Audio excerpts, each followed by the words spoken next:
রাত বাজে প্রায় 1টা। এখন আমার হঠাৎ করে ক্ষুধা লেগে যায়। যেহেতু আমি দিনের বেলায় একবার ভাত খাই আর সন্ধ্যাবেলায় ভাজাপোড়া খেয়ে থাকি, এজন্য আমার রেগুলার রাতে ভাত খাওয়া হয় না। আজ সন্ধ্যাবেলা তেমন ভাজাপোড়া খাওয়া হয়নি, এজন্য রাতে হঠাৎ করে ক্ষুধা লেগে গেল। যাই হোক, হ্যালো এভরিওয়ান, আসসালামু আলাইকুম। সবাই কেমন আছেন? আশা করি সবাই অনেক ভালো আছেন। আমার মতন কে কে এমন আছেন যাদের মাঝরাত্রে ক্ষুধা লেগে যায়? আমার তো প্রায়ই এমন হয়। যদিও বাসায় 2 রকমের তরকারি আছে, বিকালে যেহেতু ভাজাপোড়া খেয়ে অভ্যাস, এজন্য এখনো কিছু ভাজাপোড়া খেতে ইচ্ছা হচ্ছিল। তাই ভাবলাম ডিম দিয়ে ভাত ভাজি করে খাই, এটা একটা পুষ্টিকর খাবারও হবে বটে।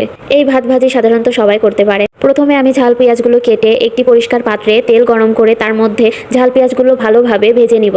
সাথে একটু পরিমাণ মতন লবণ হলুদ অ্যাড করে দিব। পেঁয়াজগুলো লাল লাল করে ভাজা হয়ে গেলে তারপর ডিম দুটো ভেঙে দিয়ে দিব। ডিম দুইটা ভালো করে ঝাল পেঁয়াজের সাথে নেড়ে নেড়ে মিশিয়ে নিব।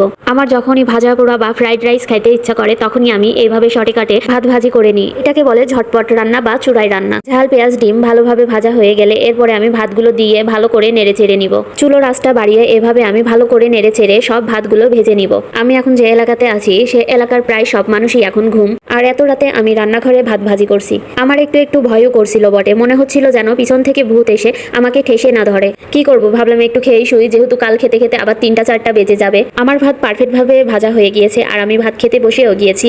আর ভাতের সাথে আমি অনেকগুলো ভিটামিন সি নিয়েছি। আপনারা কারা কারা আমার মতন এরকম প্রচুর কাঁচা লঙ্কা খেতে পারেন আমাকে জানাবেন। আমার এই ভাত খাওয়ার সময় একটা মিনি জগে পানি নিয়েছি আর একটা 7 আপ নিয়েছি। আমার আবার ভাজা পোড়ার সাথে কোক জাতীয় জিনিস না হইলে চলেই না। যাই হোক, আমার এই ভিডিওটা আপনারা কে কখন দেখছেন আমাকে কমেন্টে জানাবেন। ভিডিওটা দেখার জন্য সবাইকে ধন্যবাদ। সবাই সুস্থ থাকবেন, ভালো থাকবেন, আল্লাহ হাফেজ।